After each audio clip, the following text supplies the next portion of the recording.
VIH-Sida, PrEP, bithérapie, les avancées scientifiques présentées à Amsterdam. Des résultats scientifiques sont présentés lors de la conférence internationale sur le sida à Amsterdam, mardi 24 juillet. Reuters, Iverman. La 22e conférence internationale sur le sida a lieu toute la semaine à Amsterdam, aux Pays-Bas. 15 000 participants, des politiciens, des militants, des scientifiques venus du monde entier se réunissent pour faire le point dans la lutte contre l'épidémie. Après l'ouverture en session plénière, ce lundi 23 juillet, on rentre dans le vif du sujet ce mardi avec les premières présentations de résultats scientifiques.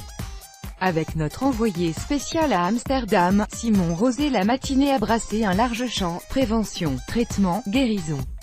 3 sujets intimement liés. En effet, si les traitements antirétroviraux actuels permettent de contrôler au mieux la maladie, ils ne la détruisent pas.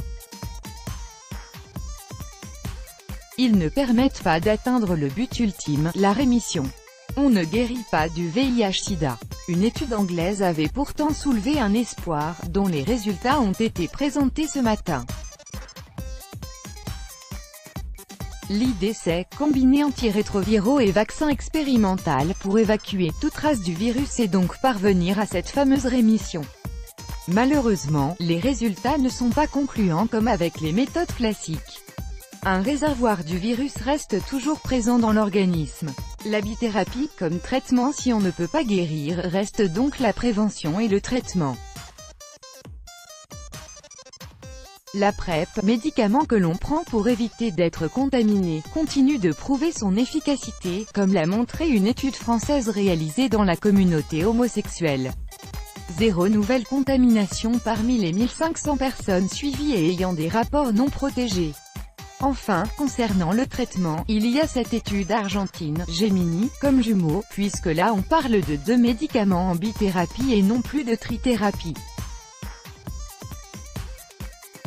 Cela fonctionne aussi bien et cela a même des avantages puisque la molécule utilisée provoque moins de résistance du virus que d'autres sur le marché. Mais comme toujours, il faudra encore du temps avant que cette solution ne soit intégrée sur le terrain. Des besoins importants en financement. La lutte contre l'épidémie a connu des succès incontestables, mais stagne à tel point que les objectifs à court terme, les 90% des malades dépistés, 90% d'entre eux traités et 90% de ces derniers contrôlant la maladie, fixés pour 2020 ne seront pas atteints. En cause pour beaucoup, une stagnation là aussi des financements internationaux.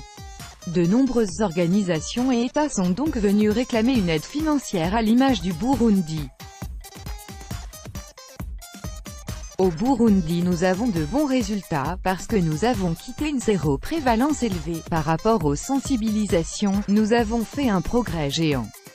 Et pour le moment nous avons un plan stratégique de lutte contre le VIH-Sida 2018 à 2023 et qui montre les actions concrètes qu'on va mener pour que, d'ici 2030, on puisse atteindre les indicateurs 90.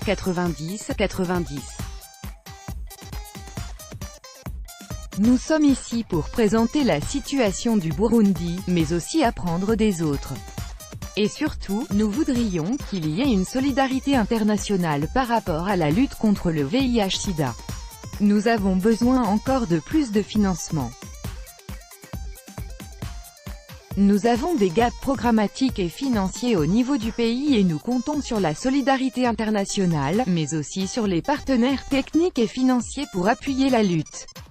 Parce que nous avons déjà fait des progrès et nous comptons continuer.